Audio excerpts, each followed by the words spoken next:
तो हाँ morning erection जो पहले नहीं आता था वो सब अभी आना स्टार्ट हो गया। हाँ, वो तो बिल्कुल नील था एक टाइम, तो मतलब महीने में एक बार दो बार। अब तो ये है कि महीने में ऐसा हो रहा है कि एक दो बार ना आए, ये हो रहा है। तो एक ये दो चीज बार, बहुत एक दो ज्यादा। बार, अच्छा मतलब हर दिन आता है, एक दो बार नहीं आता है, एक दो दिन नहीं हाँ आता है। हाँ, हफ्ते में एक बार नहीं आया तो अच्छा, वो ऑलमोस्ट चीज हो हर गई दिन ही है। आता है मॉर्निंग इरेक्शन अभी। हाँ हाँ, ये बहुत सुपर बात हुई जो मुझे बिलीव नहीं हो रहा है, क्योंकि मुझे भी नहीं लगता था कि इतना भी ज्यादा इम्प्रूवमेंट हो सकता है। तो अच्छा ये चीज, हाँ ये चीज तो जैसे कि पहले हुआ करती थी, जो मैं 22 का था तो 32 33 हो गया हूँ। 22 उठा 31 तब हुआ करती थी, वो चीज आज अब फील होती है। बाकी और इरेक्शन है वो तो सही आ रहा है, और ये लिबिडो भी सही है। बट ये है डॉक्टर साहब की दवा बंद हो और फिर ना पहले की तरह हो जाए, ऐसा तो नहीं होगा। नहीं, ऐसा नहीं होगा। जी सर, ये ऐसा नहीं, एक डर लगता है कि हाँ ऐसा ना हो। ऐसा नहीं होगा, ट्रीटमेंट से ऐसा नहीं होगा। आपको इम्प्रूवमेंट जो मिला है वो इम्प्रूवमेंट बरकरार रहेगा, बहुत सालों तक बरकरार रहेगा। नमस्कार दोस्तों, अभी आपने जिस पेशेंट का आवाज़ सुना, इस पेशेंट को क्या क्या प्रॉब्लम्स है और कितना परसेंट इम्प्रूवमेंट हुआ होगा हमारा ट्रीटमेंट से, ये तो आप लोगों ने सुन ही लिया होगा। ये अलग से और बोलने की कोई दरकार नहीं है। जो आप लोगों का मेन मुद्दा होता है, जो मेन टॉपिक जानने का होता है, वो ये है कि सर इस पेशेंट को कौन सा मेडिसिन आपने दिया है और किस प्रकार से रिपीट कराया है और साइन एंड सिम्टम्स क्या है। तो ये आप लोगों का मेन मुद्दा है, तो उसी पर मैं डायरेक्टली आज बात करना चाहूँगा। दोस्तों, इस पेशेंट को जो मेडिसिन प्रिस्क्रिप्शन किया गया है बड़ा ही रेयर मेडिसिन है, यानी मेरे ख्याल से यौन समस्या के भीतर शायद ही कोई डॉक्टर इस मेडिसिन को प्रिस्क्रिप्शन करता है इस पेशेंट के लिए, क्योंकि यौन समस्या के अंदर जो मेडिसिन प्रिस्क्रिप्शन किया जाता है कॉमनली वो है agnus castus, selenium, caladium, damiana, ginseng, nuphar luteum, yohimbinum, lycopodium, acid phos, आपका cydonia vulgaris, staphysagria, conium maculatum. तो इस तरह की जो मेडिसिन है ये बहुत ज़्यादा इस्तेमाल किया जाता है होम्योपैथिक फिजिशियंस द्वारा। चाहे सिम्टम्स मिले या ना मिले वो कोई बात नहीं, लेकिन पेशेंट को प्रिस्क्रिप्शन इसी कैटेगरी की मेडिसिन जो नाम मैंने बताए, यही कुछ मेडिसिन जो है प्रिस्क्रिप्शन किया जाता है पेशेंट का अंदर यौन समस्या अगर देखा जाए तो।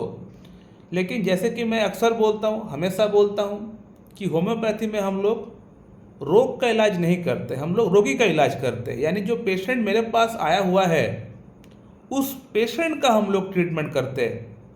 उस पेशेंट का अंदर जो जो समस्याएं हैं एट ए टाइम, उन समस्याओं को हम लोग ठीक नहीं करेंगे, हम लोग पेशेंट को ठीक करेंगे। हमारा मोटिव होना चाहिए कि जो पेशेंट हमारे सामने बैठा हुआ है उस पेशेंट को हम लोग ठीक करें, क्योंकि उस पेशेंट को अगर हम लोग ठीक कर देंगे तो उस पेशेंट का अंदर जो जो समस्याएं है एट ए टाइम, वो सभी समस्याएं एक एक करके दूर हो जाएगी। यानी पेशेंट का जो वाइटल फोर्स है उसको अगर हम लोग बढ़ा देंगे, उसको अगर हम लोग अपलिफ्ट कर देंगे, तो ऑटोमेटिकली पेशेंट का अंदर शारीरिक तौर पे जो जो समस्याएं हैं वो सारी समस्याएं एक एक करके बाहर निकल जाएगी। ये है होम्योपैथी की मूल सिद्धांत। लेकिन दुख की बात है कि आज के ज़माने में इस तरह की प्रैक्टिस बहुत कम करते हैं लोग। लेकिन जिस प्रकार से मैं प्रैक्टिस करता हूँ, मैं बड़ा प्राउडली बोल सकता हूँ कि मैं जो प्रैक्टिस करता हूँ वो सबसे सटीक तरीका है। जिसने होम्योपैथी को बनाया है, जिन लोगों ने होम्योपैथी को बनाया है, पाला है, पोसा है, बढ़ा किया है, उन लोगों ने अपनी किताब में जिस प्रकार से होम्योपैथी को प्रैक्टिस करने के लिए कहा है उसी प्रकार से मैं प्रैक्टिस करता हूँ। मैं पेशेंट का ट्रीटमेंट करता हूँ। I treat patient not the disease. इस पेशेंट को जो दवा दिया गया है उसका नाम है लेकैसिस। लेकैसिस एक सांप का जहर से बना हुआ एक मेडिसिन है। बूस मास्टर एक स्नेक है जो कि साउथ अमेरिका में पाया जाता है, जिसका अंदर हीमोटॉक्सिक जहर पाई जाती है। तो इस स्नेक का जहर से ये मेडिसिन बनाई गई है। ये बेसिकली फीमेल्स के अंदर अच्छा काम करता है। कई लोग तो बोलते हैं कि लेकासिस तो फीमेल रेमेडी है।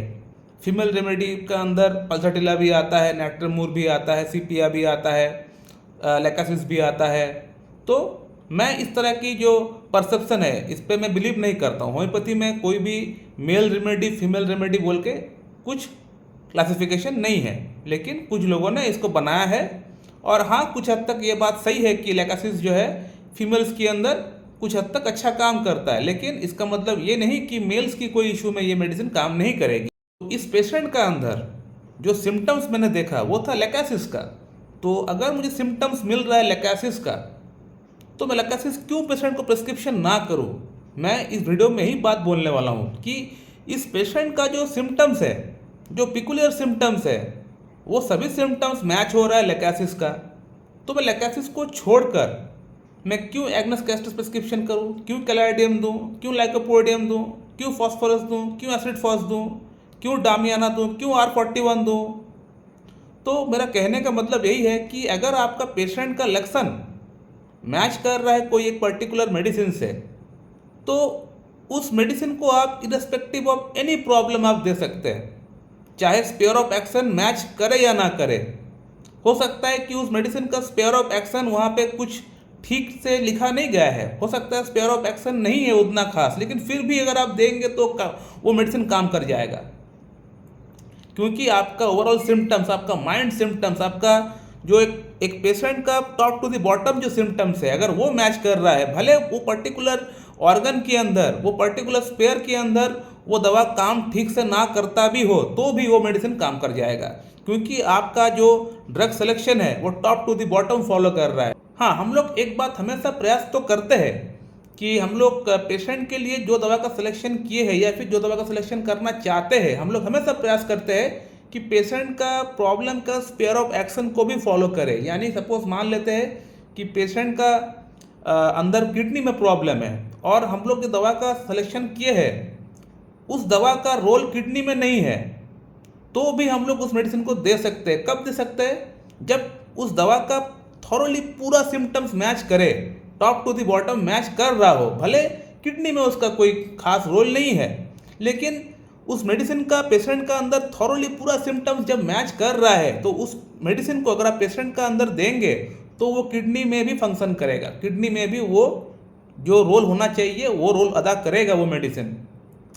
तो ये होता है होम्योपैथी। मैं ये चीज़ बोलना चाह रहा था कि अगर स्पेयर ऑफ एक्शन मैच ना भी करे लेकिन बाकी सिम्टम्स प्रोमिनेंटली मैच कर रहा है, तो आप आंख बंद करके वो मेडिसिन पेशेंट को दे सकते हैं, पेशेंट का अंदर वो मेडिसिन बिल्कुल काम करेगा। जैसे कि लेकासिस जो जाना जाता है ये फीमेल्स के अंदर अच्छा काम करते हुए जाना जाता है, लेकिन मेल्स के लिए भी ये मेडिसिन काम किया है, ये प्रूवन हो चुका है। मैं बहुत सारे पेशेंट को लेकासिस से ठीक किया हूँ इससे पहले भी। तो ये और एक पेशेंट है, मैं ये लेकासिस के ऊपर वीडियो तो बनाया हूँ, लेकिन इस तरह का वीडियो मैं नहीं बनाया था अब तक। ये फर्स्ट टाइम वीडियो हो रहा है कि लेकासिस से मैं किसी पेशेंट का यौन समस्या ठीक किया हूँ, और ये मैं वीडियो के माध्यम से आप लोगों को बता भी रहा हूँ। बात करते हैं कि लेकासिस का क्या सिम्टम्स था पेशेंट का अंदर। पेशेंट को नाइट एग्रावेशन होता है, जब भी ये रात को सोने के लिए जाते थे तो ये इनको sleep apnoea kind of problem इनको होता था, यानी वो चौंक चौंक के उठ जाते थे, ये एक सिम्टम हो गया। और रात को जब ये सोते थे तो इनको रात में सपना आता था सांप का, स्नेक्स का सपना इनको आया करता था, और ऐसे भी ये स्नेक्स से बहुत ज़्यादा डरते हैं। स्नेक्स को देखने मात्र इनको बॉडी में एक अजीब सा इनको वाइब्रेशन होना स्टार्ट हो जाता है, तो स्नेक्स से बहुत ज़्यादा डर भी है इनको। और सुबह जब नींद से उठते हैं तो इनका जो नींद होता है वो बड़ा इनकम्प्लीट होता है, तो सुबह नींद से उठने के बाद भी इनको मूड, इनका मन, इनका बॉडी इनको अच्छा नहीं लगता है, अच्छा फील वो करते नहीं है। तो लेकासिस का जो पेशेंट होता है उनमें ये चीज़ पाया जाता है कि इनको स्लीप लाने में प्रॉब्लम होता है, यानी जब सोने के लिए जाते हैं उस समय इनको प्रॉब्लम होता है, स्लीप जब सोते हैं तब भी इनको प्रॉब्लम होता है, और जब ये नींद से उठते हैं तब भी इनको प्रॉब्लम होता है, यानी before sleep, during sleep and after sleep. ये लेकासिस का पेशेंट का अंदर तीनों ही जगह पे प्रॉब्लम होता है।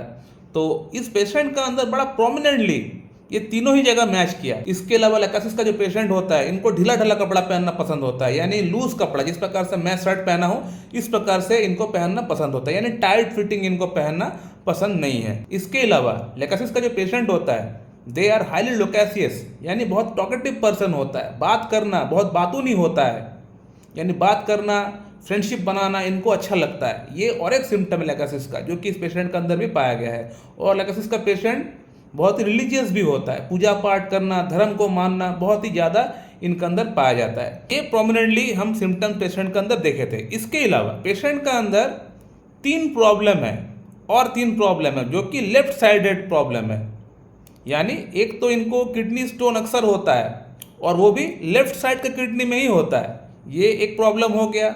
इनको हेडेक होता है, वो भी लेफ्ट साइडेड होता है, बाएं साइड में होता है, और कब होता है? धूप में जाने से होता है, जस्ट लाइक नाइट्रम मूर। जैसे नैट्रमूर का मैं बताया हूँ कुछ दिन पहले आप लोगों को, धूप में जाने से होता है, तो लैकेसिस का अंदर भी यही चीज़ पाया जाता है। धूप में जाने से इनको हेडेक होता है और लेफ्ट साइडेड हेडेक इनको होता है। 2 हो गया। थर्ड प्रॉब्लम ये है, इनको लेफ्ट लेग में जलन होता है और वो भी रात को होता है जब सोते हैं। तो ये आप समझ सकते हैं कि पेशेंट का अंदर लेफ्ट साइडेड प्रॉब्लम है और लैकेसिस जो मेडिसिन है ये भी लेफ्ट साइडेड कंप्लेंट्स के लिए ही अच्छी तरह से जाना जाता है। तो मेरे ख्याल से आप लोग समझ चुके होंगे कि इस पेशेंट को मैं क्यों लैकेसिस प्रिस्क्रिप्शन किया हूँ और मुझे खुल के बताने की और कोई दरकार नहीं है। इस पेशेंट को लैकेसिस में दिया था 0/1 2 3 4, उसके बाद 5 6 7 8, तो बहुत अच्छा इंप्रूवमेंट हो चुका है पेशेंट का अंदर। पेशेंट का अंदर बहुत बढ़िया इंप्रूवमेंट आ चुका है। पेशेंट का अंदर morning erection, libido, timing, erection सब कुछ परफेक्ट हो चुका है। पेशेंट का आवाज़ आपने सुन लिया है, आप लोगों को पता चल चुका होगा कि पेशेंट का अंदर कितना अच्छा इंप्रूवमेंट हो चुका है। सो माय डियर फ्रेंड, अगर आप लोगों के मन में कोई प्रश्न है तो आप लोग कर सकते हैं। मैं इस वीडियो को यहीं पे एंड करता हूँ। So thank you very much and have a good day.